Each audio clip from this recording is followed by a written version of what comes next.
Vault 7, genuine leak or limited hangout? The Monica Perez Show starts now.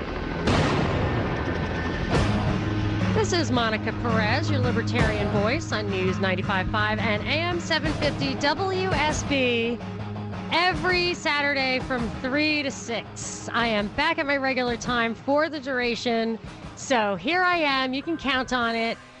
If you do miss the show or any of the show and you want to go back and listen to the podcast, I still always post it on my website, monicaperezshow.com, also on propagandareportdaily.com, which is my website where I try to post an article every day about the news of the day, my impressions on what, really just trying to tell you what the news is really doing, the kind of spin they're putting on there. I also put on their podcast not only of this show, but of the show I do, Propaganda Report with Binkley. And I also have some special features. So right now I have a podcast up of a show I did with Rogue Money, which if you listen to the last podcast I did with them, people loved it. So check that out. Binkley, how can people check out our regular podcast and all that good stuff? They can go to propagandareportdaily.com, and on the right, they will see a little icon for Google Play and for iTunes. They can click on both of those and subscribe, or they can find us on YouTube. And we're being suppressed on YouTube, so they need to join that does quickly. Happen. Yes. So that's true. If you write the wrong words, they have flags that maybe you're not spinning it quite the way you're supposed to. I don't think they're actually listening to the stuff, but our provocative headlines sometimes do get their attention. I do actually, on propagandareportdaily.com right now, I reposted an article from 3 years ago. This week marks the anniversary. Today is the anniversary of Fukushima, and that tsunami. But this week was also the anniversary of Malaysian Airlines Flight 370, which they searched for literally for years. But within a week or two, I think I cracked the code on that, and I still stand by my original analysis, which I reposted. It's people are still fascinated by that, so highly encourage that for a read. Black hole theory, is that? Say that again? Is your theory the black hole theory? No, I think it went, well, I'm not going to spoil it. I want people to look at my evidence of where I think it went and what I think happened to it. So, and I really have a lot of evidence as opposed to the ridiculous conspiracy theories that were peddled by the mainstream media. So check that out. There is plenty of news this week, though. We don't have to go back 3 years or 6 years to find interesting stuff. I will absolutely positively never get to it all, but I'm going to try to get to as much as I can. And the thing that I found most fascinating this week was Vault 7. Vault 7 was the Wikileaks reveal. Julian Assange said that contractors, or points to CIA contractors, released on their behalf 8,761 documents, and they reveal the CIA's hacking methods. So I'm going to tell you my theory of what it's all about, what's really contained in that, how damaging it is, and what's the real purpose of it. Because in my opinion, stuff like that, if it's truly damaging to the deep state, does not get on the cover of the Wall Street Journal every day like this was. And I think I cracked the code on that too. And I'm going to tell you at the bottom of the hour. But first, I just want to kind of tell you what it is and start the conversation. This is a funny parallel between this leak and the Edward Snowden leak, was that both guys seemed to say, or did say, they wanted to just start the conversation. We want to have a public debate about hacking and privacy, which is insane. If you're risking going to jail, Snowden allegedly is in exile. These guys lose everything. They give up everything for chatter. You know, it's just silly. It just sounds to me like something some academic in a think tank would come up with. That's obviously, bait I think if you really had somebody who cared, they would be demanding that we restore the Fourth Amendment or restore the law of nations, this age-old respect for the sovereignty of others, and demand that our sovereignty is respected. I mean, these are the principles at stake, not, let's talk about it, take a vote, and, whatever. I just wanted to throw it out there. No, I'm not buying it. But I want to talk more about that at the bottom of the hour. What the leaks actually revealed, though, were interesting. It provides, to the extent that they are authentic, it provides validation for stuff that we've talked about before on this show. A lot of people, anybody who kind of goes one layer down the onion, talks about this stuff. One thing was it compromised smartphones so they could listen while it's off, and that was something that I had remembered from a video I saw called The Program from 2011, I think it was, where Bill Binney, a famous NSA whistleblower, revealed that they can listen to you through your phone while it's off. That was 6 years ago. A caller, Alan, called this show within a couple of months ago telling us about the government's ability to break into the Apple iOS. They can intercept messages, even if they're encrypted. I mean, this has all been open secrets. Another thing that came out is that the TVs can listen to you. And ultimately, I don't think it was in the leak, but the TVs are all going to have cameras in them. So why you need a camera in your TV? So they're not only going to be able to listen to you, they're going to be able to watch you. They talked about how you could hack smart cars, crash them into a tree, but anybody in the conspiranoid community remembers when Michael Hastings, the reporter, crashed into the tree in L.A. I remember a viral video of a local newscast in San Diego where the gal demonstrated this software, talked to intelligence experts, and said, yeah, they can just take control of your car. This was years ago that this came out.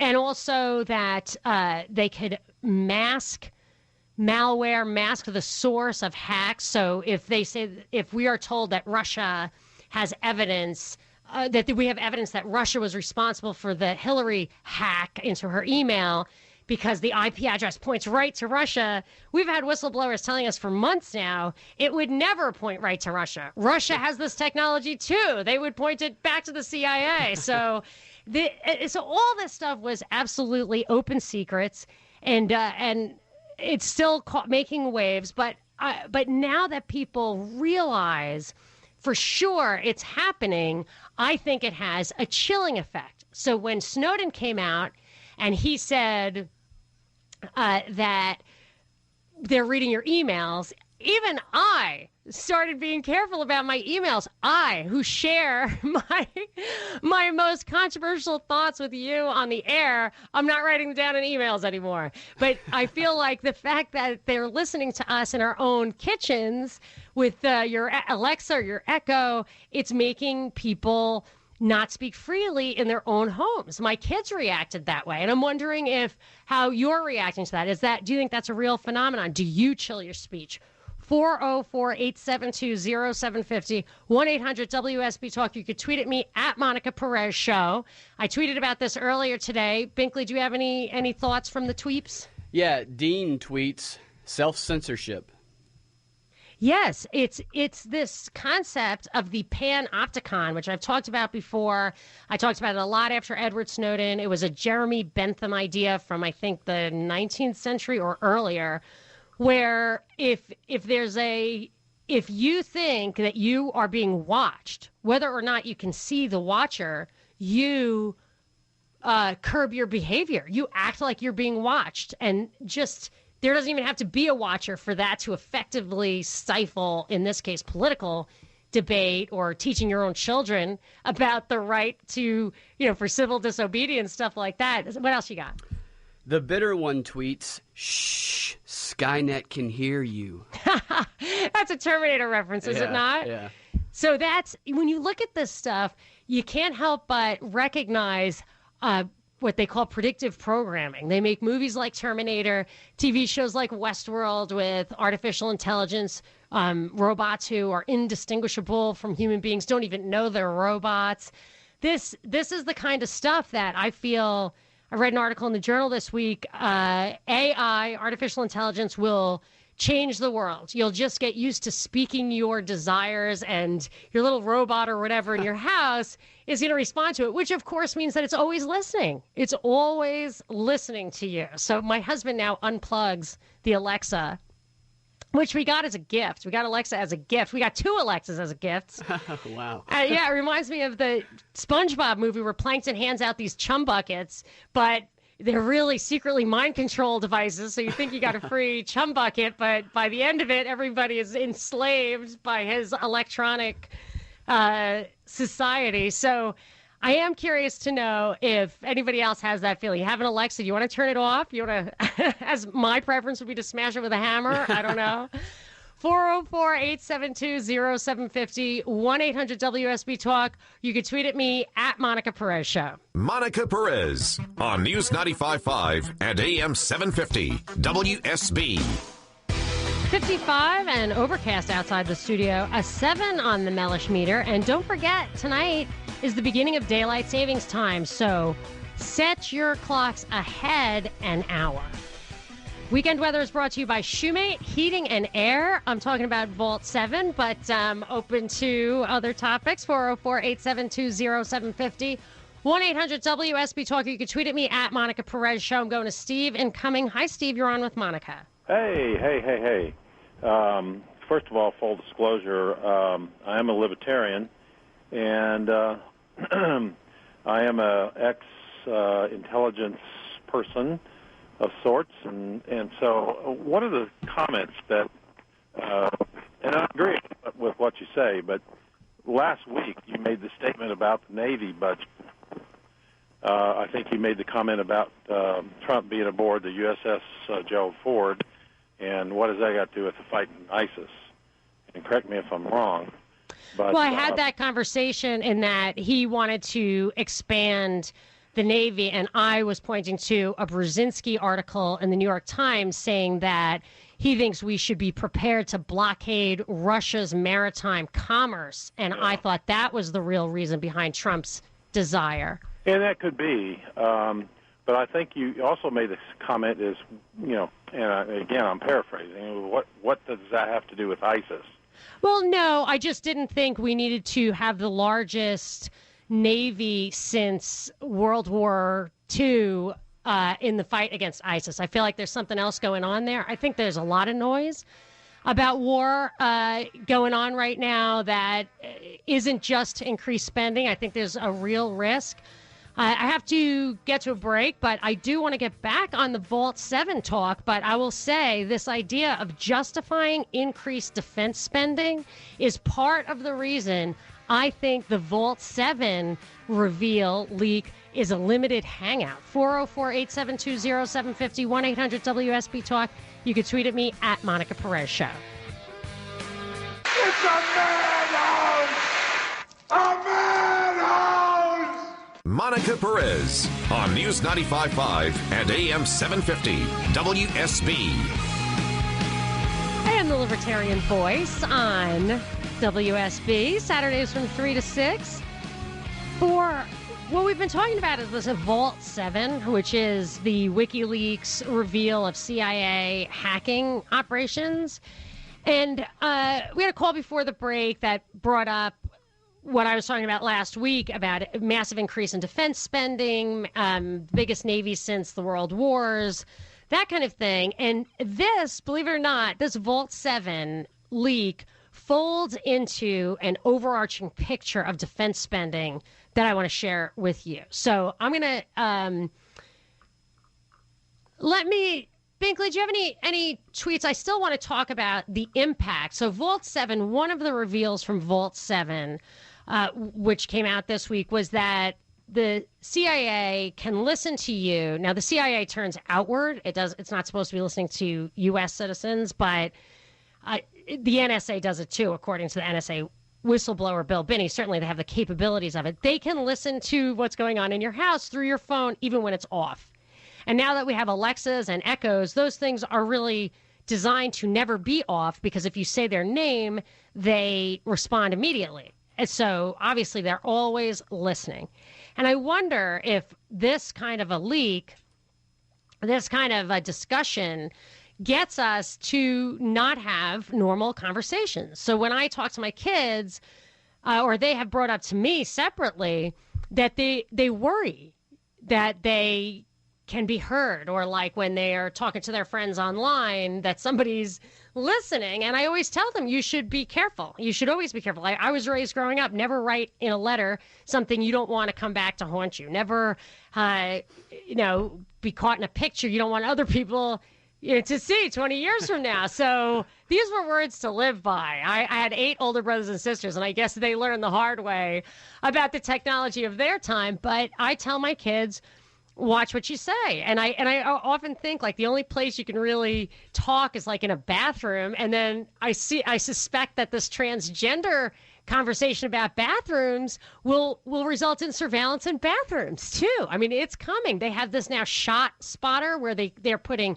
listening devices on the street lamps. I mean, it's total surveillance all the time inside your house. Another thing that came out of Vault 7 was that your TVs can spy on you when you're listening, and eventually TVs are all going to have cameras in them. So we're talking eyes and ears in your home. And I wonder if that bothered you.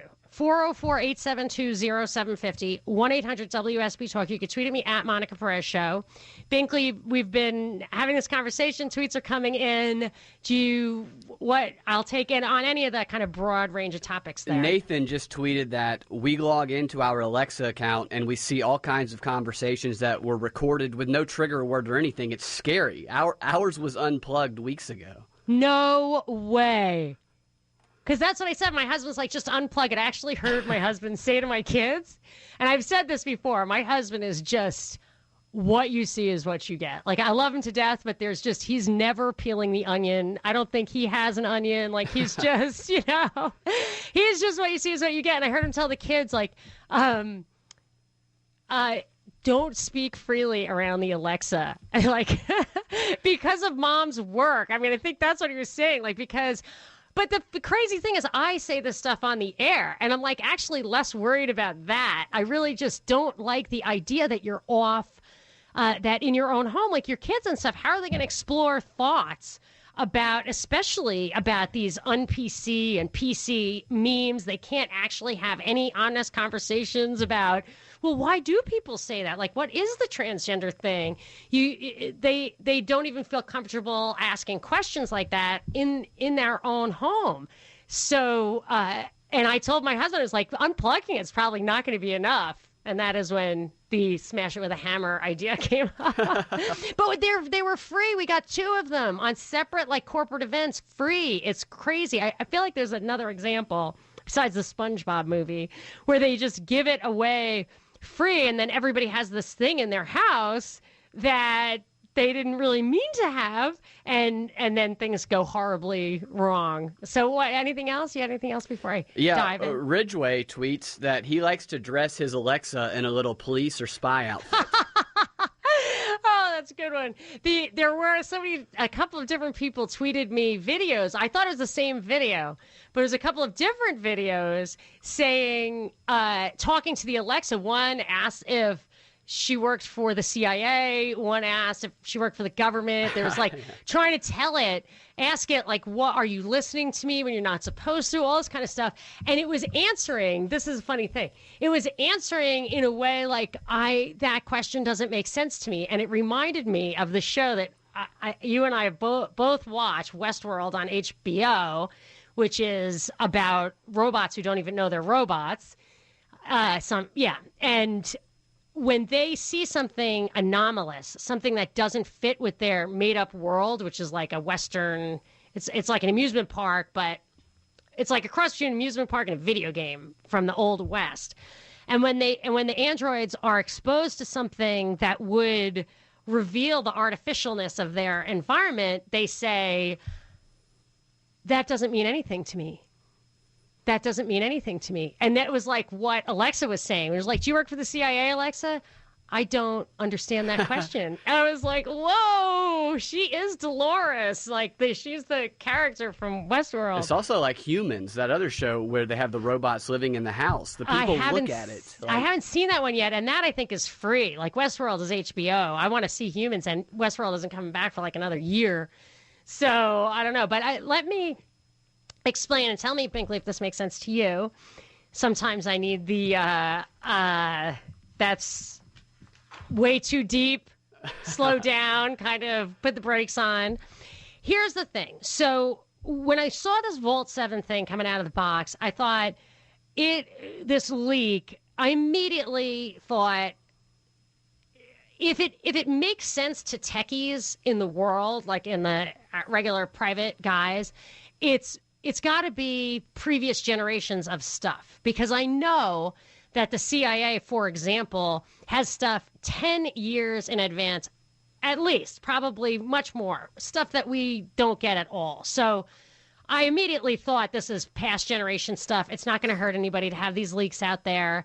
And in the Wall Street Journal, it was weird because in one day I saw at least 2 articles that they had the exact same line. It was this: for companies such as Apple, Google, Samsung, and Microsoft, all of whom work with the CIA, by the way, to the best of my knowledge, it says the risks are substantial. If the CIA code is released before software updates are available, their users could be hacked. This is what the Wall Street Journal was pushing. But then the next day, I saw the answer, which wasn't as pushed, that a spokesman for Microsoft and several other companies said that most of the issues are dated and have been addressed in the latest software. So it's really not that damaging. And but what it does is it gives us an excuse. It gives the CIA an excuse to do 2 things: revamp and level up on their spying, their budget, all that stuff, just to ramp it up.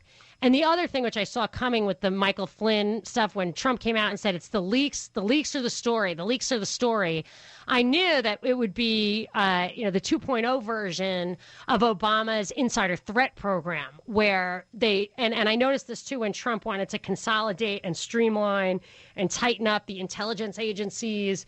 It smacked to me of kind of consolidating this deep state information resource, which is a super scary kind of way to go, a scary thing to think. So if you think Trump's an outsider, then maybe this could be happening without his understanding. Maybe he's just oblivious, doesn't even know what's going on. I really don't know. But there are a lot of signs that they're trying to get full control of the inside people. Don't make it at all possible. Like, there's a difference between a leak and a whistleblower. Whistleblower cares about the Constitution. So what these guys do is, so the other element of it that I see with the defense spending, if you look at our defense budget overall, we spend half of the world's defense money is the U.S., and the rest of the world combined spends the same.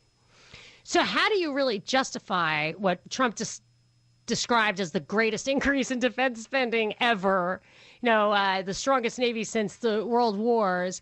How do you justify that? I have thought for a long time that in order for us to justify $1 trillion a year, $1 trillion a year, $1 trillion a year, year after year, or almost that much, in defense, we actually arm the enemies so that we have an excuse to level up. And there are numerous examples of that. One is when Robert Oppenheimer of the Manhattan Project gave the nuclear secrets to Stalin, and that launched the Cold War. Massive spending by the military-industrial complex, which would have taken a lot longer to ramp up if we had waited for actually tried to get them to not get it, or gave them false information. And then even with Iran, I remember Stuxnet was this great cyber warfare device that we launched, and they reverse engineered. And then another time, I think in 2011, we crashed a drone, or they downed a drone in Iran that we flew right over there. And now they have this drone technology that leapfrogged anything they could have had.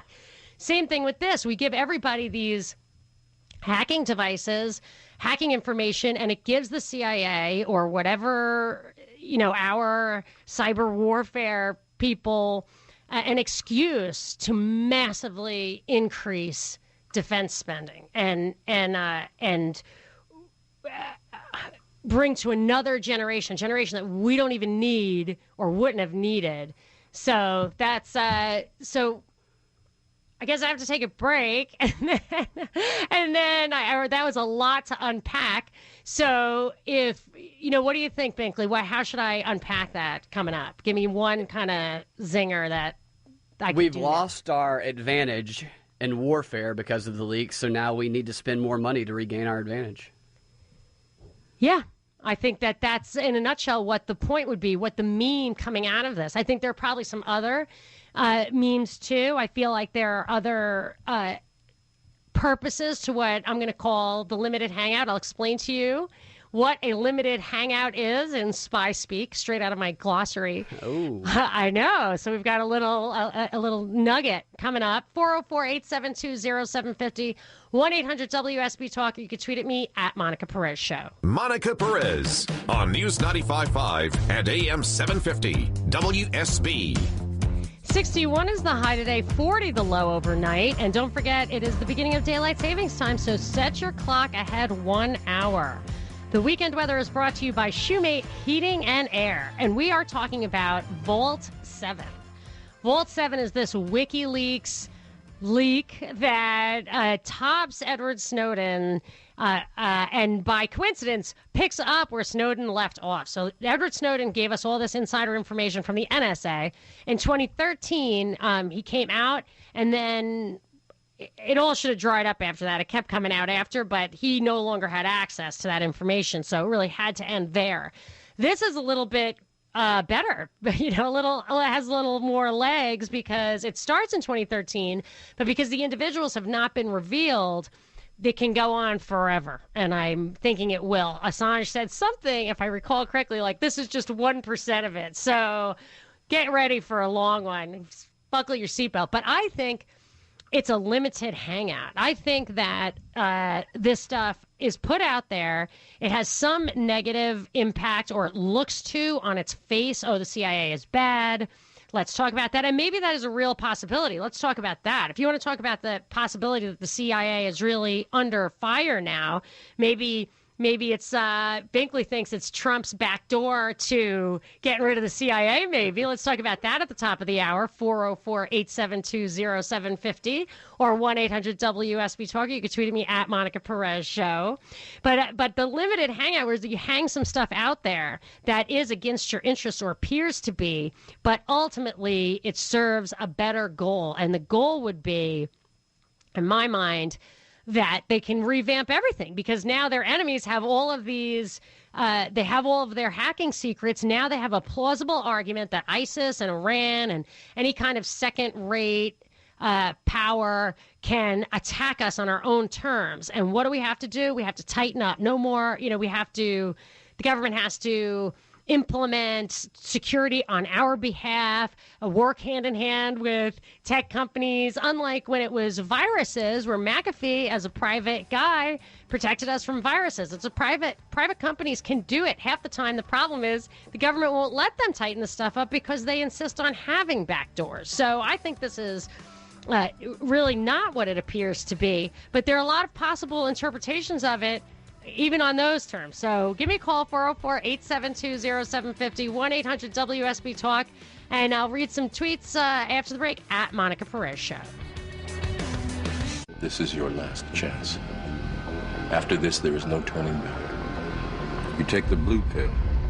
The story ends. You wake up in your bed and believe whatever you want to. You take the red pill. You stay in Wonderland. And I show you how deep the rabbit hole goes. This is Monica Perez, your libertarian voice on News 95.5 and AM 750 WSB.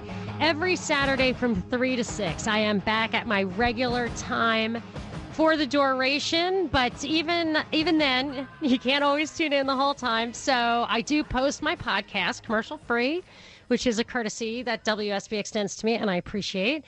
And I do that on my own website, monicaperezshow.com. That's kind of a lower volume website if you want to sign up for that. And then I also have Propaganda Report Daily, where I try to post stuff every single day or, every weekday maybe on what I think is really the underlying, the kind of propaganda element that you're getting out of the mainstream media. I think they give you facts, but they always give you the spin that tells you, that kind of points to what they, where they want you to, what they want you to conclude based on the story. So I try to analyze that a little bit and put up some special features. I have a podcast up there right now with Rogue Money, which was a very popular show that I was on recently. I got a lot of great feedback on that. So you can check it out. If people want to be plugged into this, Binkley, how do they? I do a podcast, Propaganda Report, once a week with Binkley, which is also on the website, and there's a feed for that, commercial free. How do they do it?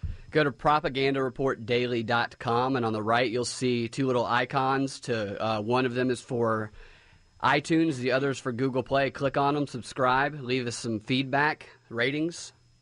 That would be great. Love that. Just for fun. I like the feedback because who doesn't like?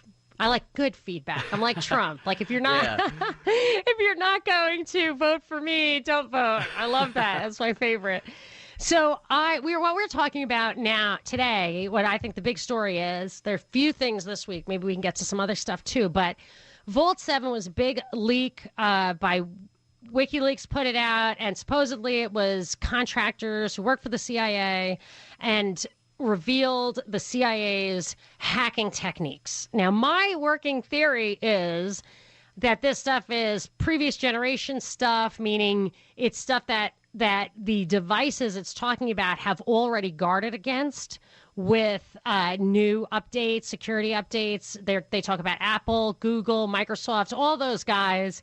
I think even just peeling one layer of the onion, you find that they are very deeply entrenched with the government. And I think that there's just no way, well, because I think this was an inside job. So I don't think it poses a real danger. A lot of this stuff, if not all of it, were open secrets. Not one of these things surprised me or I hadn't heard of before. And what I think one of the goals of this, what I consider to be a psyop, a psychological operation, I think we're being deceived, is that if they throw this stuff out there, it neutralizes or dates or whatever, it makes obsolete all of this stuff, which we think is state-of-the-art CIA stuff. I don't think it is, but we're being told this is kind of what they're using in the here and now. I don't believe that. I think they're way more advanced than what we are aware of, but it gives a really emotional excuse.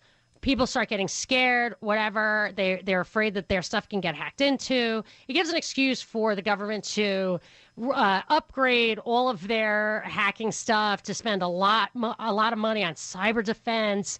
It just gives them what they want, which is to get bigger and stronger and less transparent. So that's my read on it. I'm going to take some calls. I've got some good ones queued up for this. 404-872-0750, 1-800-WSB Talk. You can tweet at me at Monica Perez Show. Do we have any tweets, Binkley, on this? Yeah. T-Pain says that Vault 7 is a legitimate leak, and it's just more proof that the CIA is a criminal syndicate. That goes to, I think, what you were talking about or told me about before the break and during the break about an alternative theory to this. So even if it is a psychological operation, there's an underlying purpose to it. It's not just what you see is what you get. I think it's to justify more defense spending or more cyber defense spending. What was your theory? Well, I thought it might be possible that Trump was like, I can't overtly say dismantle the CIA, so let's leak a bunch of documents that makes the people fear the CIA and then ask the government to dismantle the CIA. So it throws them under the bus and it makes people want to do away with them. Trump certainly has been presented as skeptical of the CIA. The CIA doesn't like him. People worry that that'll put him in danger. If you are still thinking that Trump's fighting his best against the deep state, I can understand that. For me, the litmus test of whether Trump was 100% an outsider or not, is really foreign policy. I decided a couple of years ago, concluded that foreign policy is the more important stuff. The domestic policy keeps us busy. That's where we always focus. But really, the shadow government cares more about doing the bidding of the military-industrial complex, which I have always defined as finance, energy, and defense as the big three. And this week, there's been deployment of special forces from Fort Benning, of Marines to Syria in a new capacity to actually do some fighting rather just some training. That's big. A lot of bombs being dropped on Yemen, not to fight al-Qaeda like they say, because the government that was in place during 9/11, where Yemen and Saudi Arabia there was a lot of chatter coming out of there during 9/11. The government that abetted all that was our friend. And that they're gone now, and now's when we start bombing. So for me, I think that the better read of what's happening in Yemen is that Saudi Arabia likes access to those Red Sea ports. That's what's going on there. And also all this noise about North Korea. It looks like we're headed to some action there, possibly, which would be insane. That would be like war with China. I don't know. But the more we talk about spending a lot, increasing the debt, putting boots on the ground if it comes to that, the more I think that Trump is working, whether he knows it or not, in the service of the military-industrial complex. And that's why there's always, to me, two different interpretations. Is he in on it or is he not in on it? It does matter in how you read things like this Vault 7. But I want to know what y'all think. 404-872-0750. 1-800-WSB Talk. You can tweet at me at Monica Perez Show. I'm going to Tony and Marietta. Hi, Tony. What you got for me? Monica, I'll stay in the race as long as you do. How are you? I am staying in the race. We go back a long time. Tony is a frequent caller and listener and emailer, and we're both in the race. So it's getting interesting, isn't it?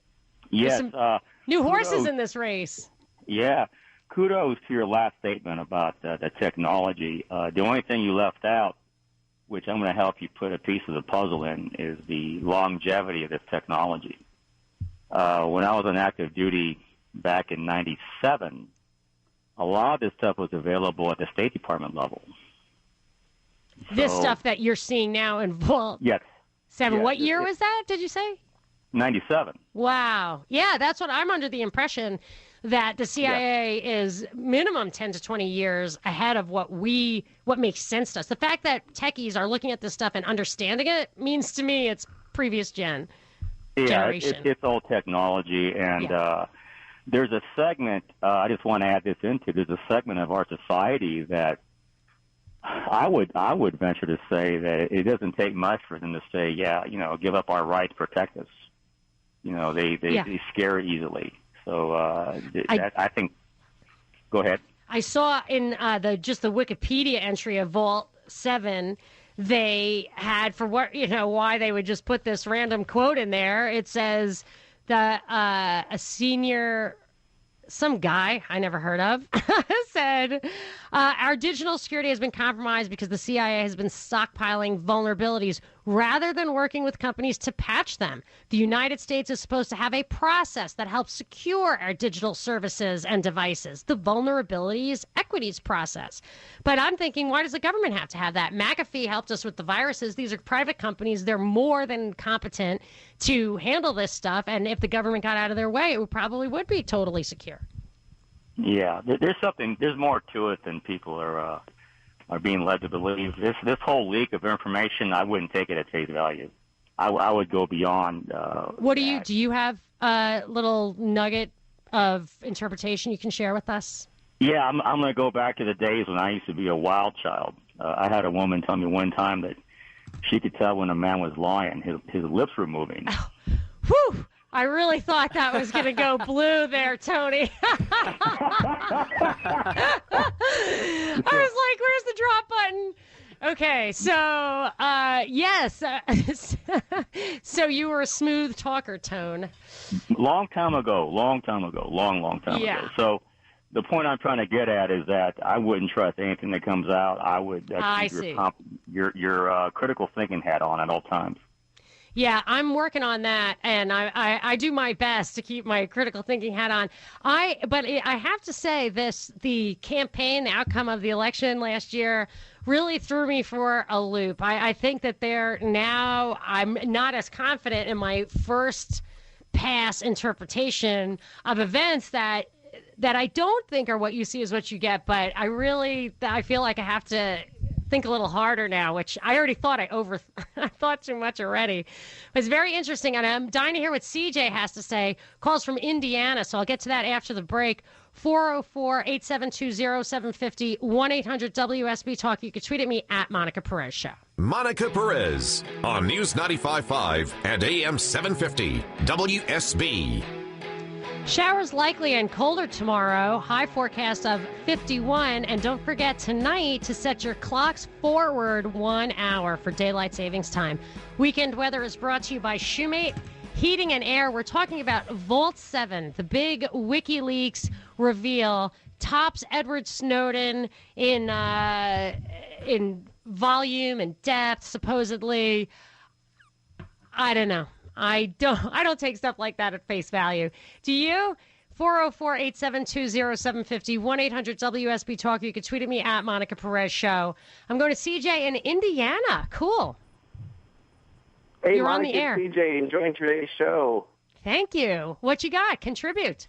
Absolutely, absolutely. Well, it's CJ from Rogue Money, and I want to thank you for joining us CJ, yesterday. great. It was a terrific show, but I think hopefully with Ball 7, I'm hoping that one thing that comes into discussion is in regards to our Constitution and perhaps what could be an overreaching, government in terms of our basically our Fourth Amendment, which protects us from unreasonable searches and seizures.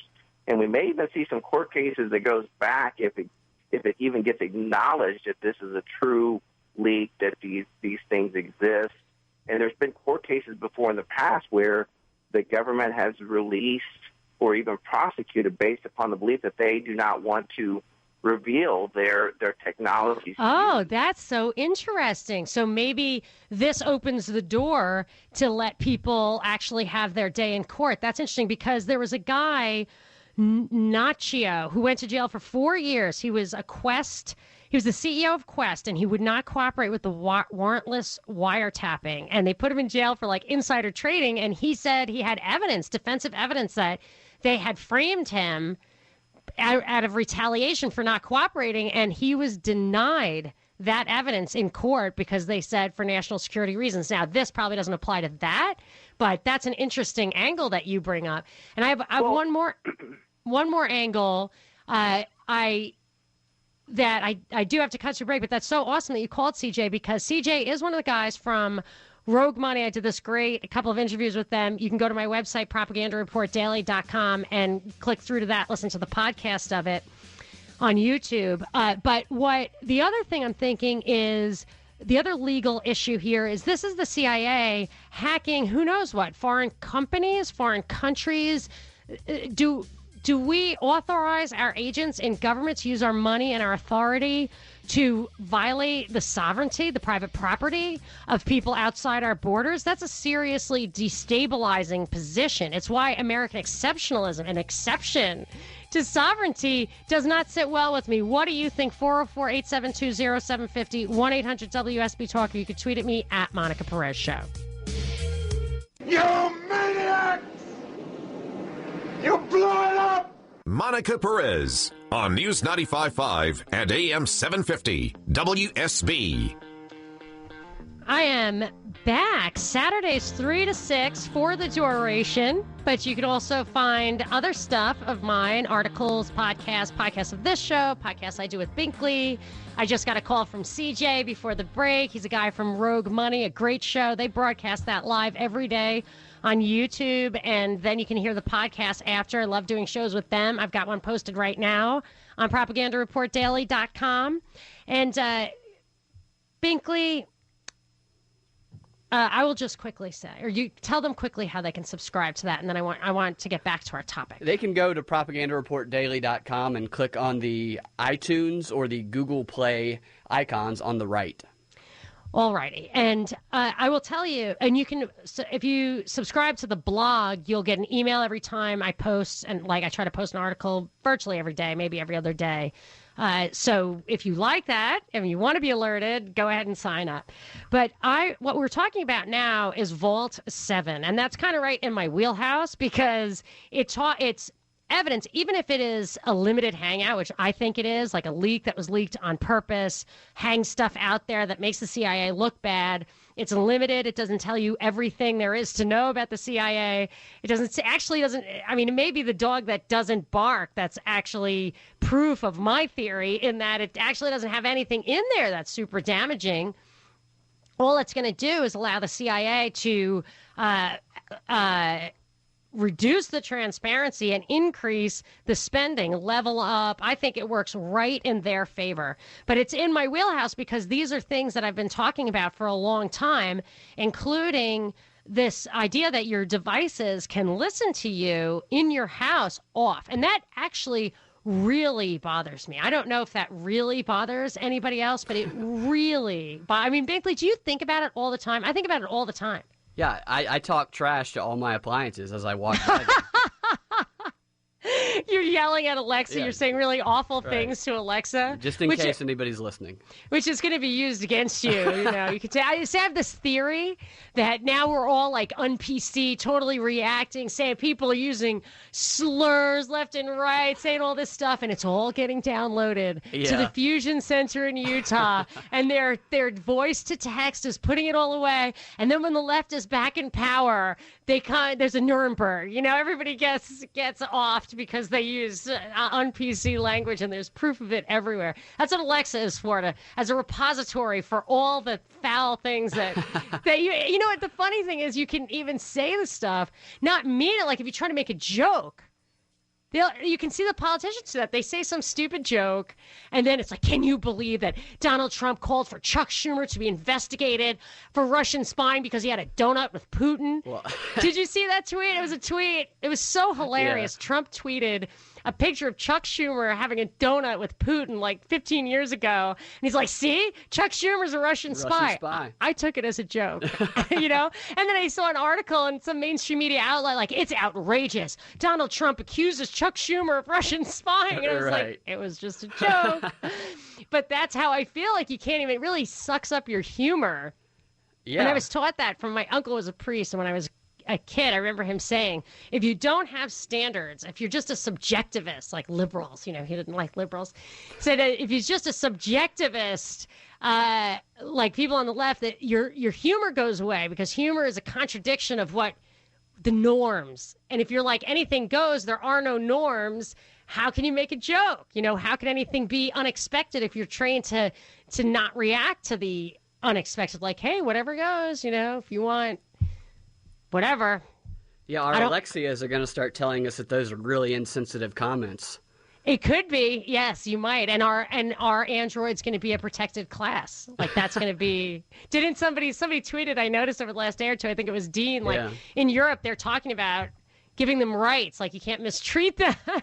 Right, they're already oppressed, androids. So I want to get to some of these great calls, and I also want to get to some tweets. 404-872-0750, 1-800-WSB-TALK, at Monica Perez Show. You got a tweet for me, Binkley?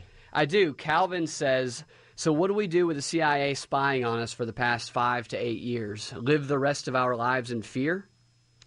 Well, I'm sure they've been spying on us for longer than that, but I actually think that way. So when Edward Snowden came out and talked about, which was also an open secret, that they're reading our emails, and corporations read your emails. That's how come you get ads that are relevant to that. I think there's even a switch in your Yahoo account that can turn that off, or supposedly turn it off. So I'm totally paranoid about emails. Not totally. I kind of had to make the conscious decision to be okay with the emails now, to be like, all right, they could just make an email up anyway. You know what I mean? If they really wanted to set you up, like how could you ever prove it? They can obviously create IP addresses. Like, so I feel like this is the anti-chilling effect. Like it's so overwhelming. Just go for it. But now, when I really think about being recorded, my voice, which I'm sure they can also, I know they can do it with pictures. I know that they can make people look like they're doing and saying things they didn't do and say. but still it makes me want to chill a little bit. But I will get to the point where I get the courage and the presence of mind to be like, okay, I'm not falling for what they call the panopticon. I'm not going to worry about panopticon. Everyone, always watched, everything watched. I'm not going to fall for it. But it's a little tricky. What about you? What's your reaction? I'm kind of on the same boat as you, where when they're going to use everything against you anyway. Yeah. It's almost like, what's the point? Or you could use what I consider to be their theory of the internet by overwhelming us with disinformation and contradictory information. You just can't keep up. Maybe we should just all walk around our house all the time saying the most foul things. It just sets off their alarms everywhere, plotting revolution. Yeah, overwhelm them. Overwhelm them. It'll absolutely positively never work, but they are way ahead of us. So let's take some calls. I'm going to Mark in Sandy Springs. Hi, Mark. You're on with Monica. You are on the air. Hi, Monica. Hi, Mark. The federal government is not afraid of you at the moment or your listeners.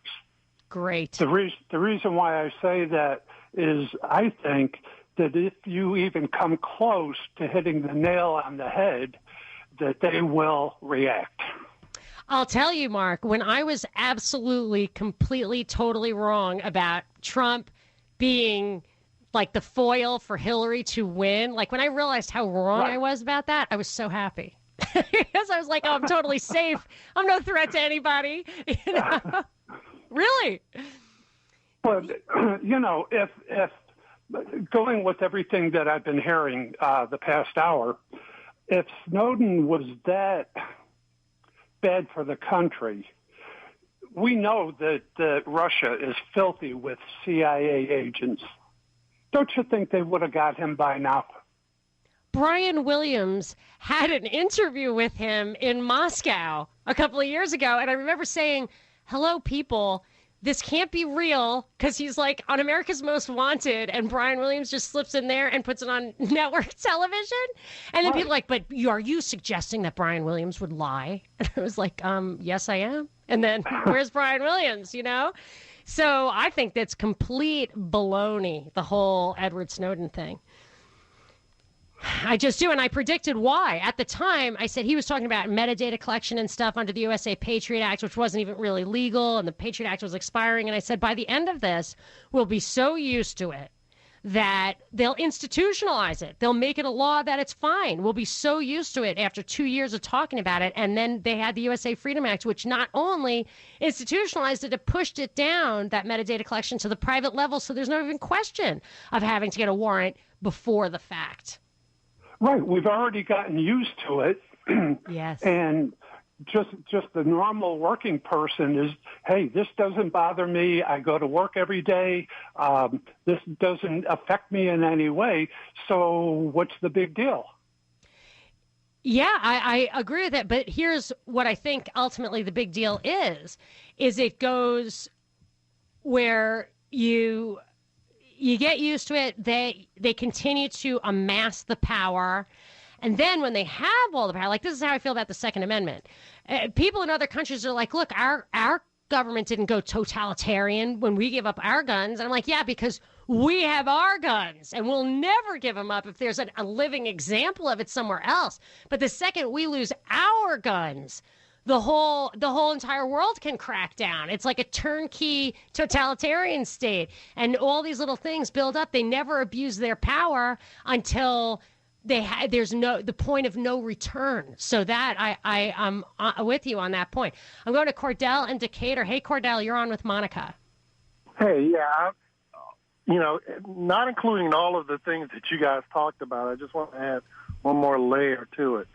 And that is the part of the report that talks about the assassinations that the CIA does with the wireless networks in these cars. That was a big part of the report. And, I didn't read the excerpt. I know what they're talking about, this idea that your smart car, and I was onto that. See, that's the thing. It was an open secret. I've been looking for an old Bronco for the longest time. I want the car, the dumb car that when, if you have to, like that movie The Road, if you have to hit the road, you want to be in that dumb car. And as I've been looking at it, the prices have been going through the roof, and now forget it. It's going to be impossible. Yeah, because if you think about it, and this is just to add entertainment value, though. A lot of these, people that have information with the drug companies or can help big business and stuff, and then they all of a sudden disappear or get into these one-car accidents. I have no idea what they're driving, so I've absolutely seen stuff like that. That is fishy. Stinks to high heaven. There were 2 Russian assassinations, or they're not assassinations. I'm not going to go on the record to say that, but fishy deaths. The founder of RT died. Ultimately, first they said it was a heart attack. Then they said it was a blunt force suicide somehow. I don't know how he could kill himself using blunt force. And then they changed it to an accident, multiple blunt force injuries because he was too drunk to stand up. And then there was this was very serious recently in New York. The UN ambassador from Russia died of a heart attack, supposedly the day before his 65th birthday. They don't have to release the autopsy because he's a diplomat. That stuff's super, super fishy to me. And you can look up, I'm reading a book right now, Dark Alliance by Gary Webb, his death was ruled a suicide, even though he had 2 bullet holes in his head. So, and that type of stuff, because it's happening on U.S. soil, we talk about the Constitution. That type of stuff, to me, scares me the most because we don't question it. But this is the CIA, which is, the I stands for, information. Intelligence. So, they're supposed to be just information, but they're doing all of this extracurricular stuff. Yes, I've actually... not information, I'm sorry, intelligence. Yeah, I've heard that the intelligence, that's a misnomer, that they conduct operations. That they're just not gathering intelligence. Their job is to be out there, and I think that's probably right. I've wondered if there's going to be a changing of the guard between the CIA and the NSA, but the NSA really, I think, is less operational and more surveillance. But the motto of the Bush generation surveillance program was knowledge is power. So maybe that was enough. I want to get to Michael right after the break. He wants to know if I think that the government is using unreleased technology to spy. I will give you an answer to that. 404-872-0750, 1-800-WSB Talk. This is Monica Perez. Monica Perez on News 95.5 and AM 750 WSB. 51 outside the studio. Skies are overcast. Weekend weather is brought to you by Shoemate Heating and Air, and we were talking about the Vault 7 Wikileaks leak. I'm going to go to Michael in East Cobb. Hi, Michael. You're on with Monica. Hey, Monica. I love the show. Love the time. I'm a big fan of Richard Dolan's and his theory of the breakaway civilization, and the theory that there is a black budget out there, and our intelligence agencies like the CIA and the NSA might be even up to 30 years ahead of technology than what's known to the public. And I was wondering if that were the case, all of these tools and encryption algorithms that we have in our modern day RSA, they would all be vulnerable if that breakaway civilization has by now developed nanotechnology or quantum computing or nanocomputing. All of our encryption methods every single thing would be broken right now. They can literally be listening on every single thing, Internet of Things, the car, and everything. That's so funny because I did not make the leap from obviously this stuff is last generation to holy cow, what is the current generation? And I have to say, the CIA, I think, openly admits, at least I've had at least one person tell me this, that even years ago, they were admitting to being 10 years ahead of us. So if you say, I think 30 years, what you just said, that sounds like a good number, a right number. So I wouldn't be surprised. That's totally blowing my mind. I would love to get a little insight into that, Michael. So keep us posted. 404-872-0750, 1-800-WSB Talk. You can tweet at me at Monica Perez Show. Please. Take my hand. mind to me. Please. Open your mind. Open your mind. Open your mind. This is Monica Perez, your libertarian voice on News 95.5 and AM 750 WSB every Saturday from 3 to 6.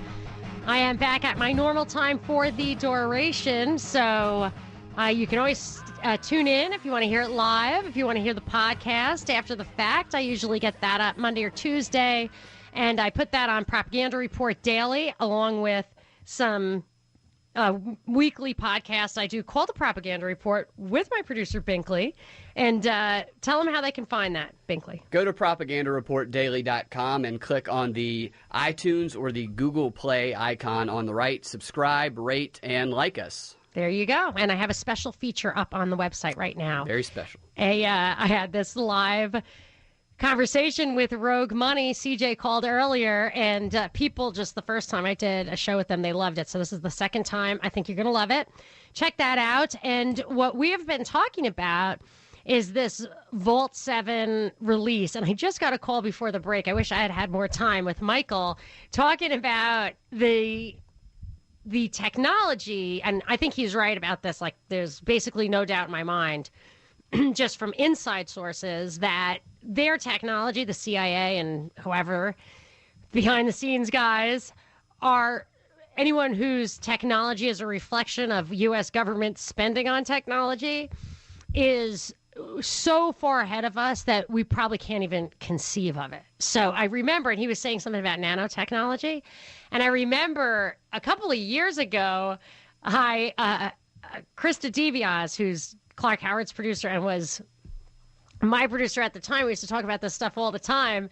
We saw this picture of a little, like, it looked like a dragonfly, but it was a drone. The Israelis had created this drone. It looked like a dragonfly. And one time, Atlanta has some, like, gigantic bugs. And it was like a bug like that. We're like, oh, that could be a drone. And it's true. Like, it could be a drone. And nanotechnology, I mean, it could be a net. I'm serious. Like, it really blows your mind. What's actually going? What, you think I'm crazy? No, I'm going to start pawning the flies that I swat in the house for the technology. See if they squish. Yeah. I mean, I don't know. I've seen some of that stuff too, little tiny drones. I have not actually, I'm not going to say I actually saw a tiny drone. I'm just saying I probably wouldn't know it if I did see it. Right. But you see actual drones. Which I didn't, when I first started doing the show and noticed that the FDA the FAA had authorized to tens of thousands of drones for the end of this decade. I was like, well, where are they all? Well, they're coming. Obviously they're coming because they're licensed to, or whatever, authorized, being planned for. So that's a good tell. I see them all the time in the sky, like on a regular basis now. Yes, it's kooky and a little freaky. I think they have to keep them at bay because it'll just start freaking people out. That once they have absolute total control, I think they can unleash it. But here's a weird thing about technology developed by the government. People don't understand, I think, how much of this job-killing technology comes from the government. It theoretically, like I'm a hardcore free market advocate, and theoretically, the market's clear. So if there's labor available, private corporations, private enterprises will not choose capital replacements for labor until labor gets super expensive. So at McDonald's, they're going to have people working the cash register rather than replace it with an iPad for as long as that makes economic sense. And in order for them to actually invent an iPad from scratch just for that purpose would really take a long-term, big plan, long-term, that there's like some kind of labor shortage coming. And so what happens, why I've always objected to government research, and a lot of it, like paying for the government subsidizing research anywhere, is that it screws up this market clearing for labor. And one thing as soon as I scratched the surface on this, the evidence was overwhelming. So I didn't make a big study of it. Anybody who's interested can find it. Driverless technology, the sensors and stuff would never, and voice to text. These are things that were never going to be viable for the private market to replace human beings dictating or driving or anything like that. That just was never going to happen. And because of government funding, maybe the DOD, the Department of Defense, I know, did a lot of sensors, like driving sensors, driverless car sensors. Those things are going to take, those technologies result in, they kill jobs. And I've noticed this trend. I saw an article in the Wall Street Journal today, this week, about artificial intelligence. They talked about how they always talk about how artificial intelligence, robotics, technology are stealing jobs. And the punchline, 9 out of 10 times, I anticipated the punchline, and it was actually in the Wall Street Journal article. I didn't even think it was going to be in that same article. And it's been coming from the right, from the Republicans anyway. I hardly even call them the right anymore. But it's coming from them, this idea of a basic income payment. They're justifying basic income payment is where the top half of the country, or whatever, top people who earn money pay a tax, but everybody, whether you work or not, gets a check from the government. And that, so if you're a high earning person, you pay half your money in taxes, and everybody from the richest to the poorest gets a check for $30,000 a year. So all the poor people are now middle class, and all the rich people got the $30,000 back, you know, that they overpaid, basically. It's this idea of a basic income, and it's popping up in other countries. It's popping up here. It's weird because the Republicans are talking about it. Martin Feldstein and James Baker, I think it was, were talking about having a carbon tax and resulting in that. I saw in Obamacare, they have this idea. They're whittling away at it. They're making it more income and age specific, but they're going to write a check to everybody to subsidize their insurance payments. Irving Kristol, the father of neoconservatism, said the two things that he would want for the conservative welfare state that he envisions is some kind of universal health insurance and this idea of a child's basic income payment for children. So this technology stuff that the government, so maybe this Vault 7 thing results in a huge windfall of extra cyber spending at the government level. These technologies transfer to the private sector, and really, not only do they steal jobs, they create this dependency class, a dependent class that they're already trying to lock in forever with this basic income. Is that... Binkley, tell me if that you could follow that. Does that make sense? Because I know it's a big idea. I've never introduced it before, but it's getting louder. I keep hearing more about it, and I feel like the signs are everywhere. Total dependency by, offering people something free, essentially. Yeah, and what happens is they give everybody a check, and they say, well, this will solve all the problems because I'm giving you enough to buy health insurance. I'm giving you enough to eat, to buy schooling for your kids. I'm giving you enough for all that. But of course, when people squander that, if you're going to do that, you better make sure people don't decide to take that money and go on drugs, Yeah. Then you're going to end up with people in the street again, and you're going to look like a jerk for not helping them. Whereas this country has trillions of dollars that's supposed to take care of that problem, and foreigners like, wow, you guys really have so much poverty. It's like, yes, I know, because they steal all our money and they squander it. We would help these people. We have no extra money. Right. And they're not doing it on purpose. So I fear it. It's weird that it comes from the Republicans, but it's just weird. I haven't really cracked the code on it completely. I want to go to a quick call. Don't worry, Robert. I'm not going to demand that you answer my theory about the basic income. Robert, you are on the air. How are you doing, Robert? Yeah, good afternoon. Enjoy your show. Thank you. Hey, you're talking about a 30-year timeline. I don't know if this is directly applicable, but there was a study done by the Air Force at Air University in 1995 and 1996 titled Air Force 2025, where they try and predict, for purposes of manning and budgeting, capabilities out into the future to identify the threats at that time. As part of that, they also pointed out some technology which was either in the works or envisioned as possibly coming into existence around that time frame. And you talked about some of the microbots or using large satellites to position mirrors to turn night into day for the purpose of the attack and go back to night. So there are some things that have been out there. Look at the Air Force 2025 study. Just Google it, and you'll see some of the capabilities they envisioned as being possible in that time frame. Do they update this thing? Because that stuff's super cool. I want to see what's on tap for 2040. I've not seen an update. My guess is probably so, because you're always trying to think 1, 2, 3 steps ahead of your adversaries. This was done solely to plan, say, okay, what are the possible adversaries of the future? And so it lays it out in terms of geopolitical. So you have Zaibatsu, or you have the rise of Islam, you have the rise of Russia, and what capabilities would they bring?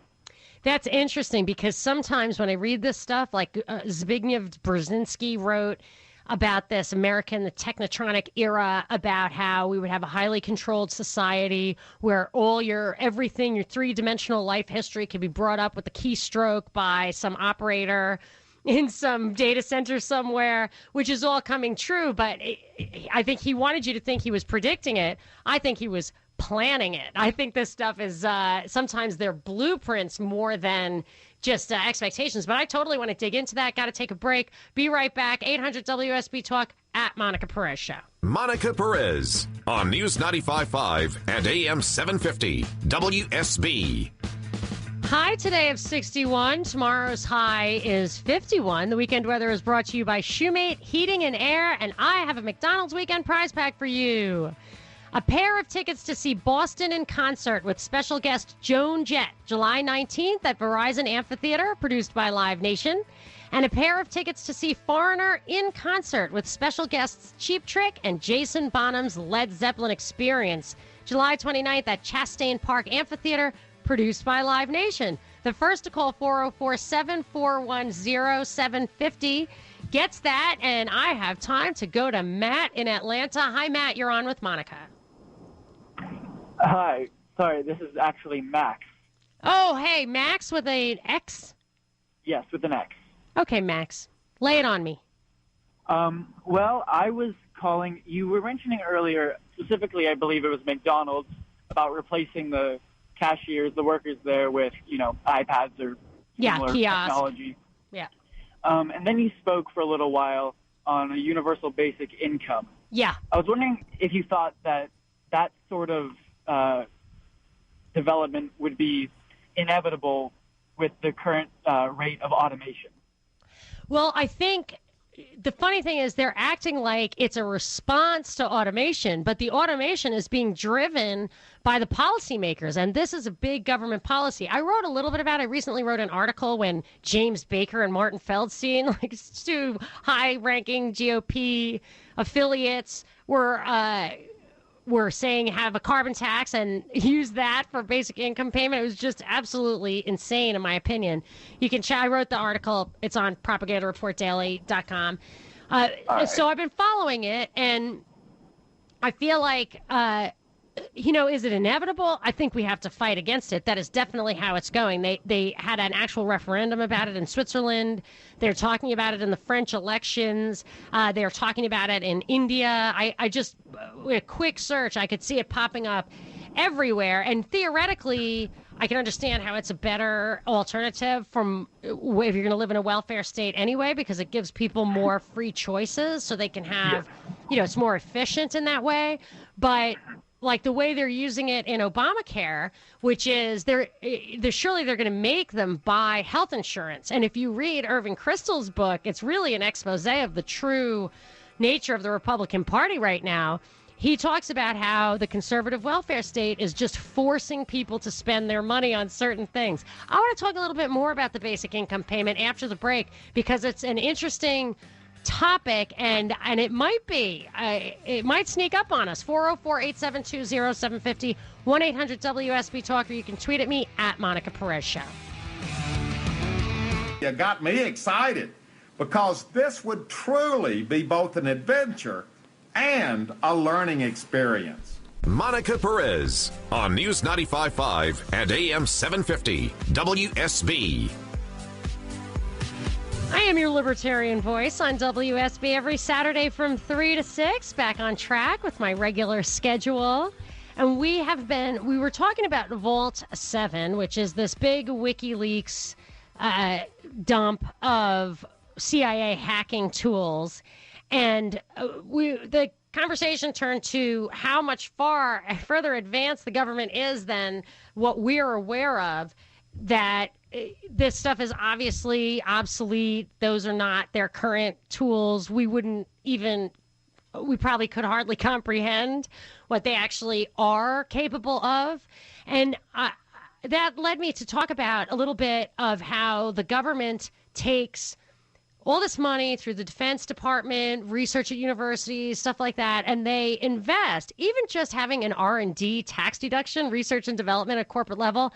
I actually think that kind of works against the interest of the taxpayer, because this stuff subsidizes either directly or indirectly technological improvements beyond where the market would demand them. So if you have excess labor, the private sector does not invest in capital or technological advancements until the marginal cost of the labor is higher than the marginal cost of capital. And it balances out over time. Human resources should always be employed. That's what we want. It's how we get food in our mouths.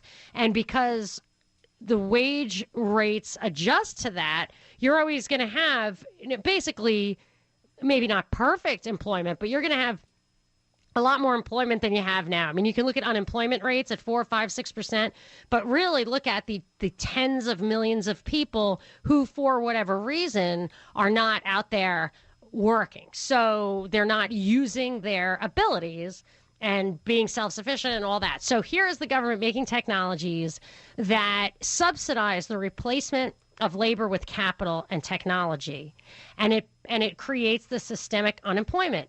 Then you have people in the government on the right. It's like a Republican idea saying what we need to help with this is what's called a basic income. Everybody gets a payment, and it's come up in different ways. Baker and Feldstein, I talked about earlier, asked for a carbon tax to finance it. Obamacare, I feel like the Obamacare replacement with their payments to people to subsidize their insurance, it's actually just like a payment by a schedule based on age and income. That is a stepping stone towards the basic income payment, in my opinion. And I think it's dangerous for a few reasons. I wrote an article about it recently. I'm happy to talk about it. 404-872-0750, 1-800-WSB-TALK. You could tweet at me. Binkley, do you have any tweets for me on the basic income topic? Yeah, Dean tweets, basic income follows the same blueprint as defense spending. Create the need for something that you want to sell to the public. Ah, interesting. Yes, it's I think it's like a dialectical principle. They say that the classic dialectic is thesis, antithesis, synthesis, but there's like a version of it that's classic government operation: problem, reaction, solution. So they create the problem, and then the reaction is, oh, there's a problem. And then they give you the solution. So they created this problem, this technology outpacing the labor market clearing is, in my view, absolutely a government-funded phenomenon. And now the government's saying, oh, well, now we'll do basic income payment. And I think what Dean is saying is they're actually intentionally bringing that problem to bear. And, a funny thing, I've been wondering if they really kick out low-skilled laborers, if the lowest skilled laborers here are illegal immigrants, if that is true, and they're kicking them out, you have this welfare floor of Americans where 40 or 50, almost 50 million Americans are on food stamps. You've got welfare. There was one study that was a little bit questionable, but that basically if you're not making $40,000, you're better off on the dole. That creates this massive amount of unemployment at the low end. And if they're doing that, if they've got a basic income payment or whatever, and they get rid of all the low-skilled workers, that in itself could create a tremendous demand for these. We were talking earlier about artificial intelligence, robots. People laugh, but it's what they show us of these like androids, in my view, is probably numerous generations from what they're actually capable of. I mean, Binkley, what do you think? Do you think that they're what you're seeing, like these kind of robotic robots, or are we really in I agree Westworld? that we're like 30 years behind, and I think that they're going to test it within the public before the public is aware. So we're probably going to be interacting with androids before we realize that we're interacting with androids. You really think that? I do. Do you like? Is it because of stuff you read, or you just feel like? Is it like a gut feeling? I'm just going on the logic of I genuinely believe because information travels so quickly that they can build stuff a lot quicker than we realize it. So they're decades ahead of us. I believe they're decades ahead of us. And they have to see how we react to things before they let us know that things are real or not. Yeah, I do feel like they are much more masterful than people think. If you look at some of the think tank reports, I always talk about the report from Iron Mountain, which they later disavowed, said it was a hoax. But it was on the New York Times bestseller for nonfiction in the 60s. And it talked about how they can build computer programs to see how a minor change, this was the example they used, a minor change in the draft law, this was during the Vietnam War, would affect real estate prices in lower Manhattan. And they said, this is not a negligible impact. It's a real impact. We can anticipate it. We can model for it. That was more than 50 years ago. But then you turned me on to a book by Harold Laswell. Yeah. That said national security and individual freedom. And I think this was the beginning of making those two things weirdly, like instead of opposites of one another, like libertarians think, he actually like fuses it that without national security, you can't have individual freedom. There's some tension in that book, but the book, it's so interesting. It's out of print.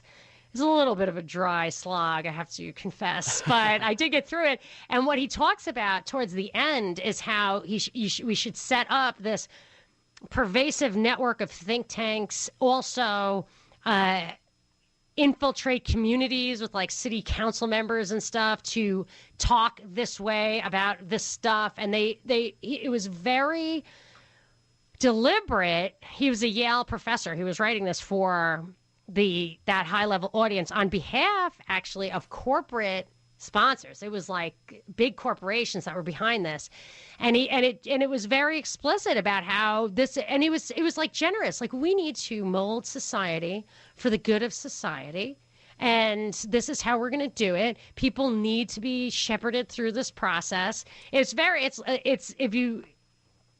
is Machiavellian. He just has such a way of making you feel like he's doing it for your own good. But they think about stuff like this, is my point. They think about putting people out there in the community and testing things. I mean, that is also something that you'll find in the PSYOPs, the Psychological Operations Manual. They put stuff out there.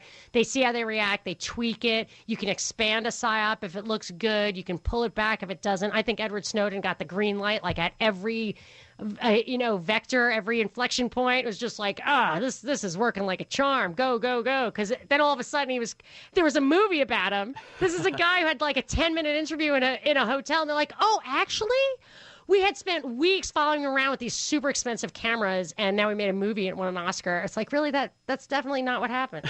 Like, not a chance. But he got just literally green lighted.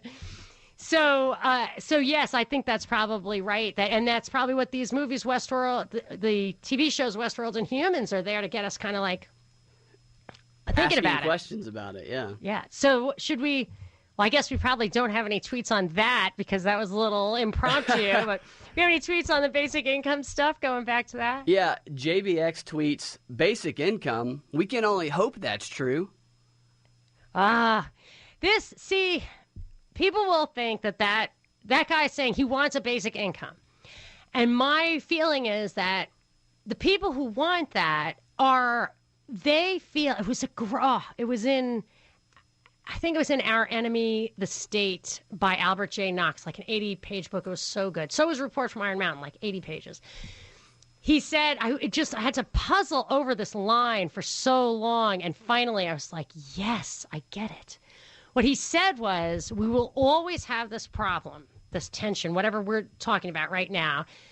I can't even put a name on it. While people think a job is something to be given, they feel like they have no control over having a job. They're just waiting for a job. That's why this guy wants a basic income, because he has no control over his ability to work. But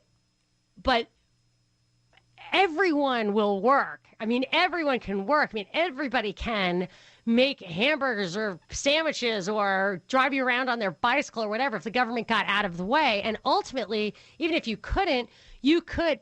There's so much land in this country. You could go find a little corner where you could just grow enough just for you. Eat squirrels. Like the joy of cooking tells you how to skin a squirrel. I had a caller once who's like, I know it sounds redneck, but everybody should know how to skin a squirrel. I'm like, dude, I'm with you. Totally fine. I like stuff like that. So, I mean, I know that sounds crazy, but ultimately you are empowered when you realize your ability to create your own basic income, which is why this basic income concept is closely tied to the idea of private land ownership from way back. So Thomas Paine, who's like a libertarian hero, in the most parts, people don't realize he was in favor of a basic income. And the Georgists, who are basically anarchists, also believed in a basic income, I believe, because they felt like we hadn't solved the question of how do you own land. Is it possible for a human being to own land? Now, I think it is, and I think it's essential, and I think that's the core of everything. But I understand the question, like that original property right. It's a very interesting question to me. We really don't have time to get into it right now. But I will point out there's a UN document, Habitat 1, which says that we believe in private property except for in land.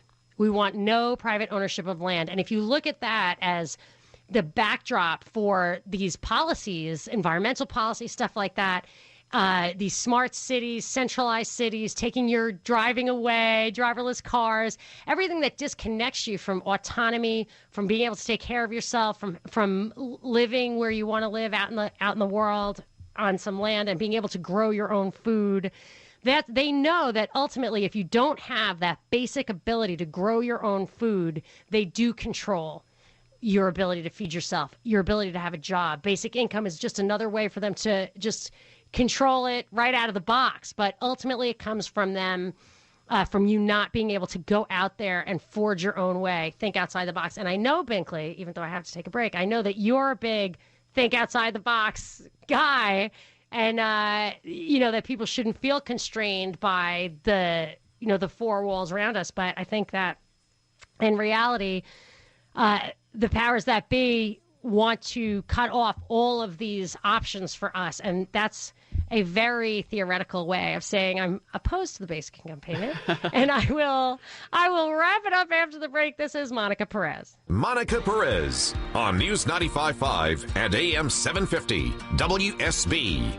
It's getting colder and colder with a forecast high of 47 Monday as the work week begins, but that could change. So stay tuned to WSB for weekend weather brought to you by Shoemate Heating and Air. And do not forget to turn your clocks forward 1 hour for daylight savings time. I am going to let Anthony in Snellville have the last word of the day. Anthony, lay it on me. Yes, ma'am. I just was listening to your program. I heard you mention Thomas Paine. To me, he was the hero of the American Revolution. I really believe that everyone in the swamp should read his book, Common Sense. I've heard great things about that book. It's a little pamphlet, I think, if I dare mention a competing radio host with the station. Go ahead. I think Glenn Beck put that out, in kind of new edition. Yes, ma'am. Of Common Sense, and I feel like that it is full of common sense from what I read of it. It was always surprising to me that Thomas Paine liked this idea of a basic income. Is this the first you'd heard of that, or did you know about that before? No, ma'am, I did not know about that, but I read Common Sense in 1970. Oh, my goodness. You're dating yourself, if I can. That's okay. Well, I'll tell you this. I can understand the concept of the even people who I consider to be like libertarian, the basic income thing, especially people who came out of England or observed England, because over hundreds of years, the upper classes basically locked up all the land ownership, and there was no way to access that. That is not the case here. I feel like There are a lot of legal principles at work, especially the rule against perpetuities, which I cannot get into right now. But that keep the land for the living, it keeps it moving, and I would not be in favor of the restrictions of private land ownership or basic income. But I think you're right. Thomas Paine's Common Sense is a good place to start. I'll be back next Saturday from 3 to 6. You can check out my podcast on my Propaganda Report podcast and my articles on propagandareportdaily.com. This is Monica Perez.